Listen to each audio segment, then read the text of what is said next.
สบายดีสบายดีทักทายสบายดีเนาะสบายดีตอนเศร้าๆสวยๆมื้อนี้ก็ว่าสิมีเลาะป่าแต่กะเลาะคือเก่าแนวเอามาล่ะก็อย่าเลาะอย่าหาถ้าว่าเฮ็ดออกแต่ตอนนี้ก็หามีทันได้จักเลาะแล้วก็กุดจิเลาะแล้วก็อาหารหยุ่งนี่บินเรือไปเอาแซวๆอยู่นี่โอ้ยจะไปขุดรอบนอกดีกว่าทางป่านั้น เป็นอาหารหยูกระดอก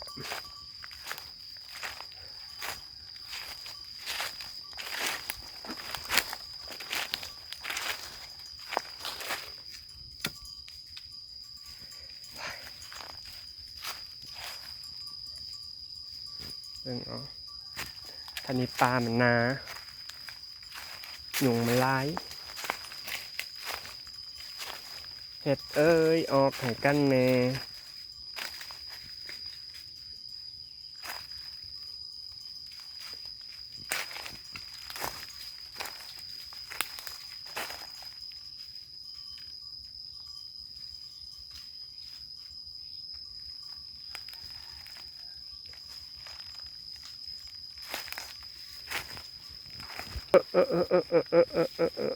หมดเจ้า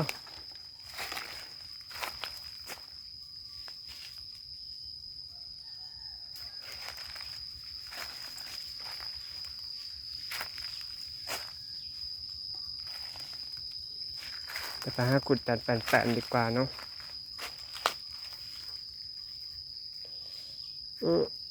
อึ๊บน้ำก็เลยขาคืบ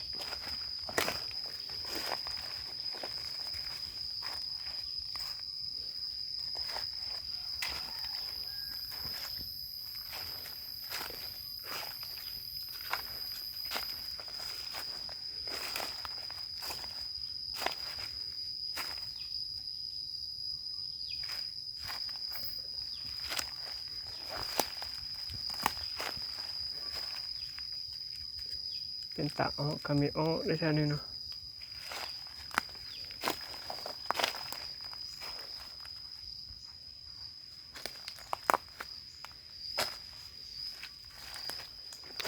ปัดโถ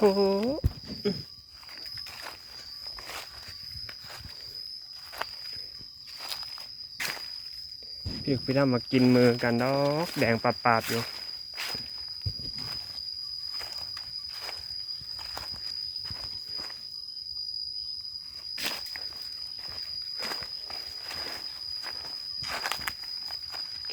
โอ้ยคัน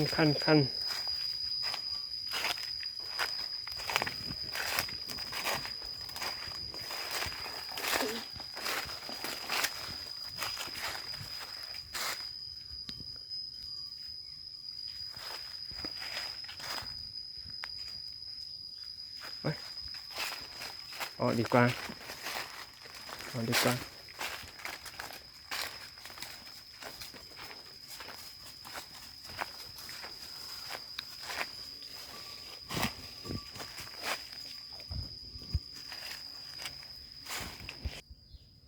ขุดเป็นแปลนนี่แหละ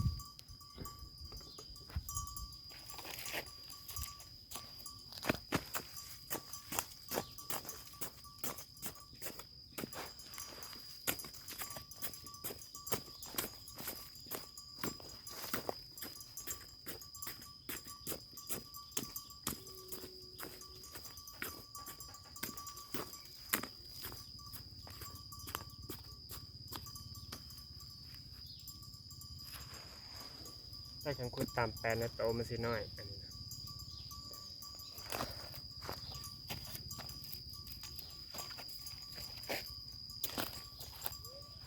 ได้จะโต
ตัวใหญ่บ่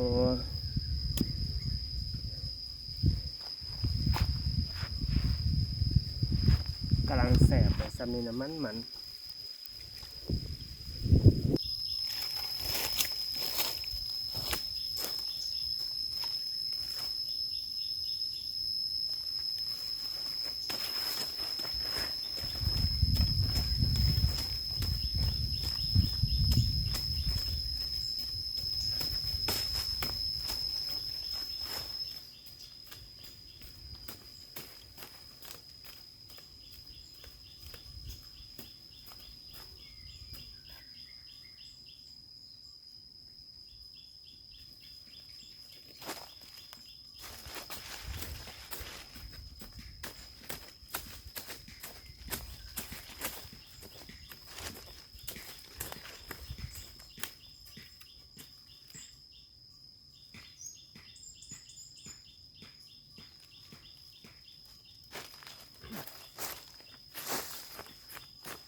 แล้วก็หมู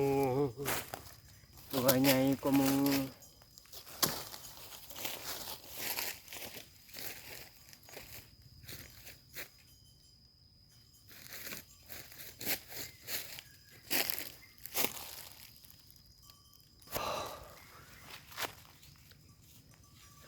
คลิปนี้ก็พุ่นทางยุงทางมะส้ม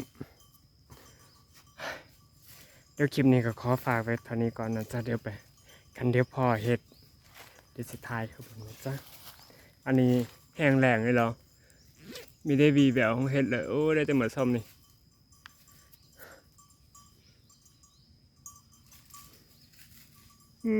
เดี๋ยว